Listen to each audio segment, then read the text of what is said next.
Hello, my fellow Cybertronians. Today, we're going to be taking a look at Studio Series 102 Voyager class Optimus Prime. Now, I'm just going to lower the stand so that y'all can see this vehicle mode. But yeah, truck mode, it looks nice from these angles. Doesn't look nice from the top. And you just caught a glimpse of the back. It's horrible, alright? It's just straight up horrible, alright? Like, I get that this was on a retool budget, but still, you could just give him like, the SS-38 legs and we would be fine. Or at least find out a way for these to fold in. I would have taken either of those methods. It's any day of the week. And also, the gray plastic is a bit jarring and wait. No. Are we seriously using Games Workshop Gray in the Big 25? We're seriously using Games Workshop Gray in the Big 25. Sure, there are some metallic parts, like, oh, it's gappy. Like, for example, the front of the crotch. Yeah, that is metallic gray, but everything else, Games Workshop. Ugh. It makes sense on, like, 2007 and Revenge of the Fallen because, like the grill becomes the bottom of the feet. So, I don't understand why you wouldn't paint that. But it's just inexcusable here.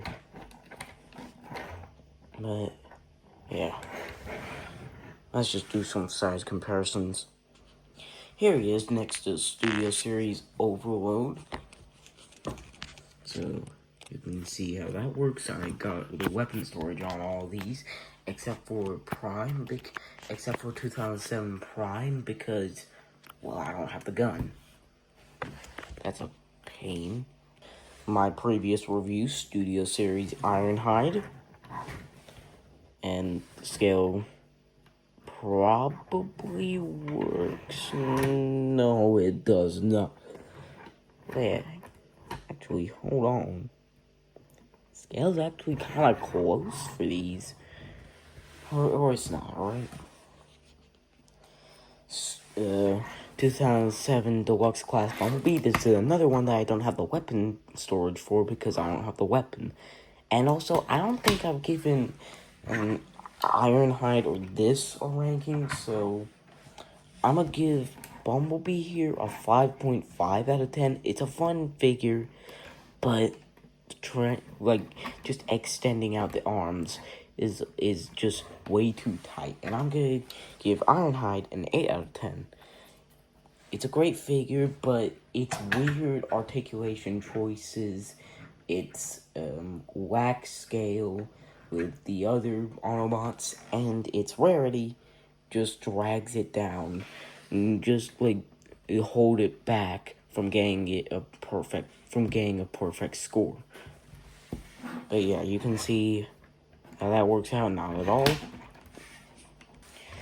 And now here's 2007 Deluxe Class Swindle. Another scale that doesn't work out. But yeah, you can see how that looks together. Studio Series Hatchet, which will get its own review.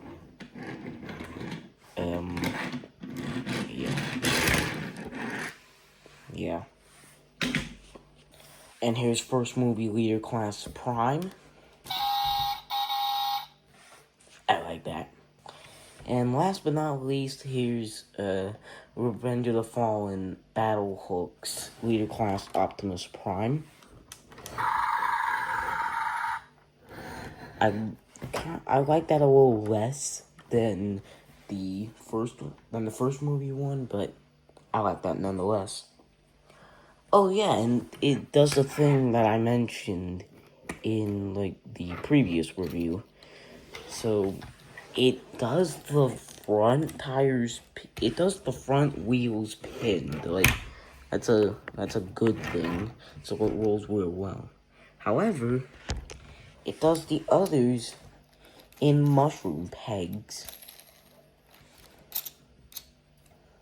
So, that's weird. I get that this is retool budget, but why can't we pin them? It still rolls pretty well because of those two front pin tires. This one isn't rolling for any reason. So yeah. And that's basically it for the truck mode. So let's get down to transformation, take off the weapons, and now we can actually get started. But in the gas tanks, there are some dogs barking outside. And now, flip up these pieces. Oh, they're really getting annoying now. And now, untab the hip skirts. And flip this up and flip the wheels in. Now, you'd want to untab the ugly pieces that would actually become the front of the legs. Now, flip down. And it's actually kind of good engineering. It goes from that mess to the legs. Got the foot in turning.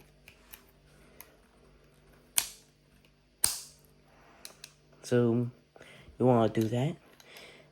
I've done this transformation millions of times before. This is actually like the first figure that I got after getting back into the fandom with Transformers 1.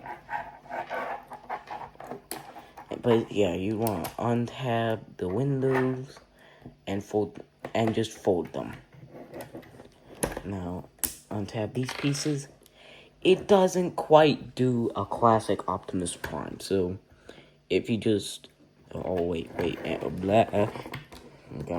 Let's flip these up first.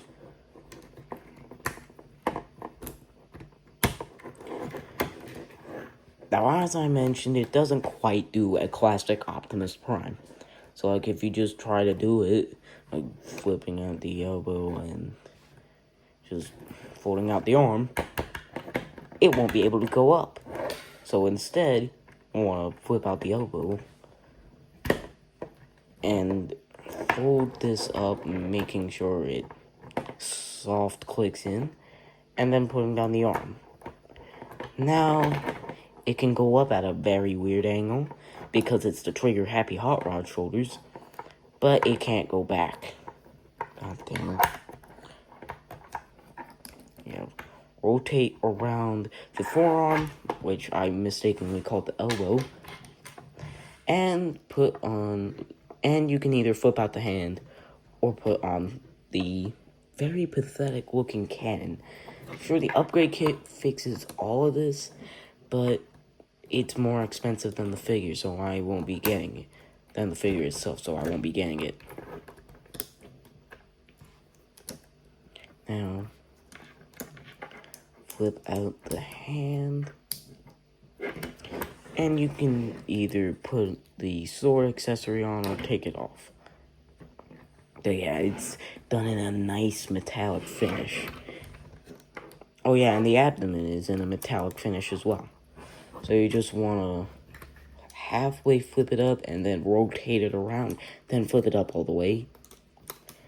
And what used to be the grill would tab into the upper torso and become the back.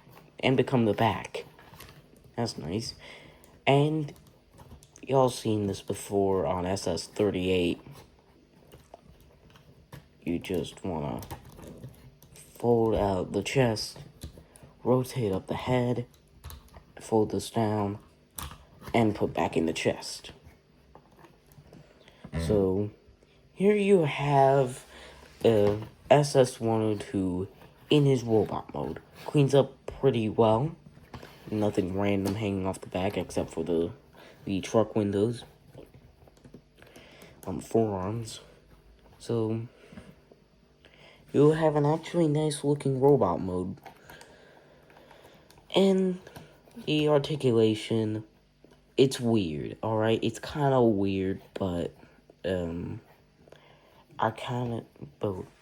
it's kind of weird, but you can still get some really dynamic poses with this.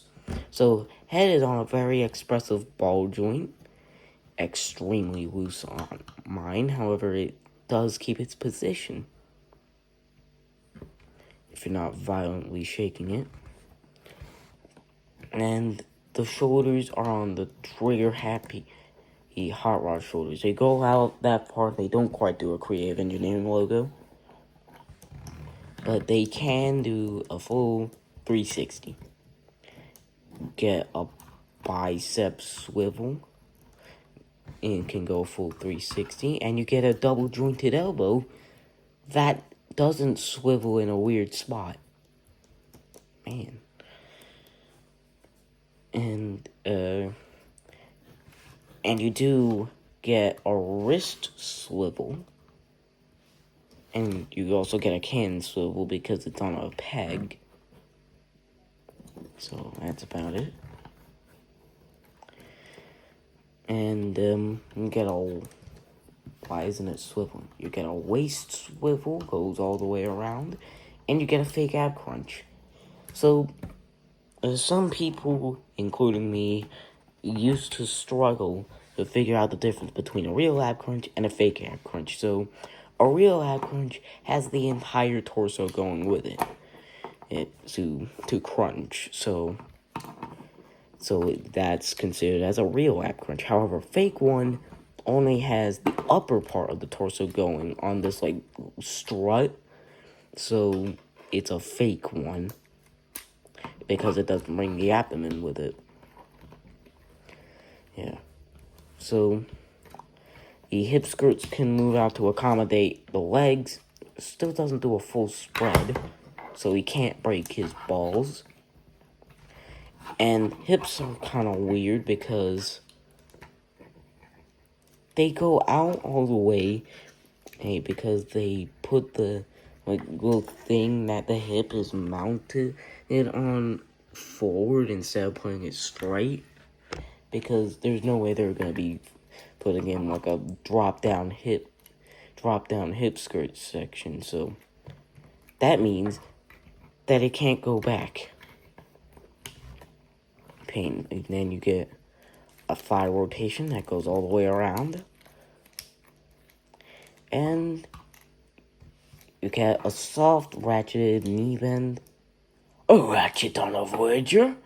No way. Yeah, it can go a little more than 90 degrees. And the hip skirt came off. Be right back. Alright, I got the hip skirt back on. And, you get a ball and a hinge joint at the toe, and at the foot. You can go up, down, swivel all the way around, and it can go out that far to the left, to Prime's left-hand side, and go in all the way.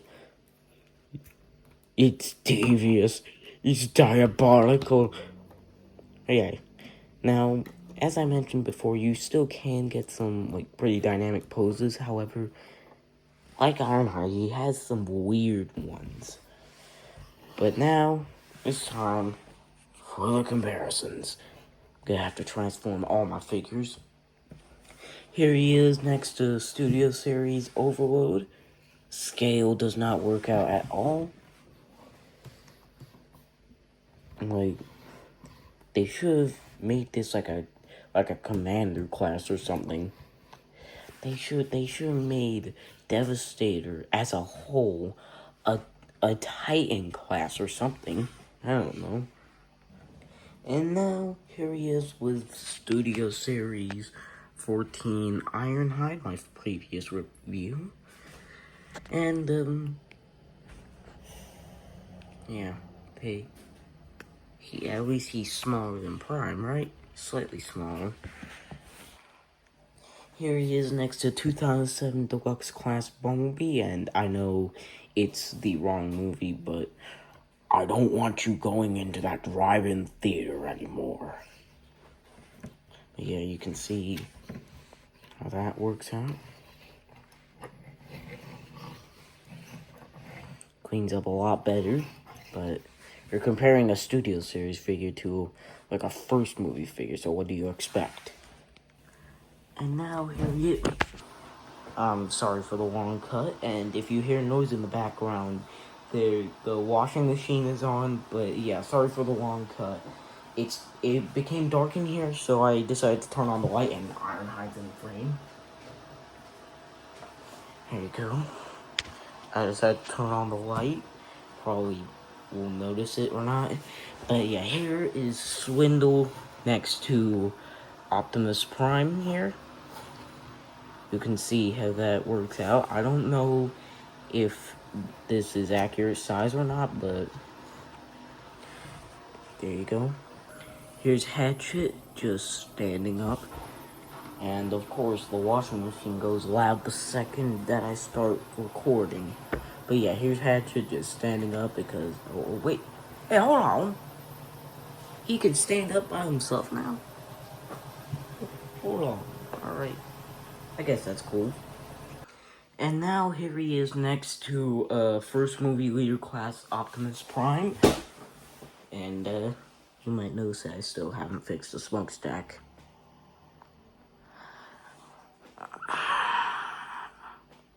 Yeah, maybe I should stop procrastinating.